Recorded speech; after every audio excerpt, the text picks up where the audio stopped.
BRS 10 ఏళ్ల పాలనపై మంత్రి పొంగులేటి తీవ్ర స్థాయిలో విరుచుకుపడ్డారు. గత ప్రభుత్వ పాలనలో ప్రజలు గోస అనుభవించారని మండిపడ్డారు. దోచుకొని దాచుకొని తెలంగాణను అప్పుల కుప్పగా మార్చారని ఆరోపించారు. ఆఖరికి తెలంగాణ తల్లి విగ్రహంపై కూడా రాజకీయం చేస్తున్నారన్నారు. ఫామ్ హౌస్ లో కూర్చొని సొల్లు కబుర్లు చెబుతున్నారని విమర్శించారు.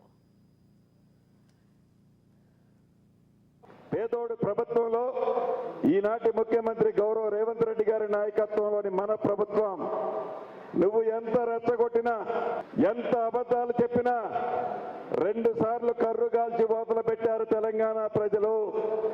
నువ్వు ముక్కు నేలకు రాసినా మళ్ళీ నువ్వు అధికారంలోకి వస్తేనట రాజీవ్ గాంధీ గారి విగ్రహాన్ని పడగొడుతున్నట్టు ఈ పోటీ మనగాడు.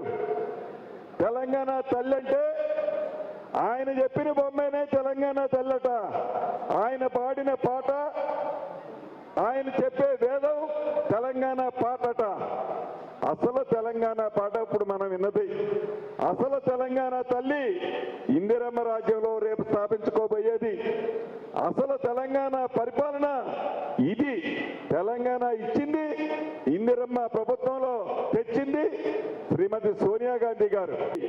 తెలంగాణ ప్రజలకు సమాధానం చెప్తాం కదా, చెప్తాము. కానీ మీ సొల్లు మాటలకు సమాధానం ఈ ప్రభుత్వం చెప్పాల్సిన అవసరం లేదు.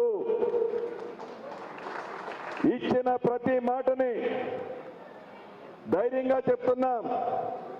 నువ్వు దోచుకుపోతే ఆ దోచుకుపోయిన దాన్ని సరిచేసే పరిస్థితిలో ఈనాడు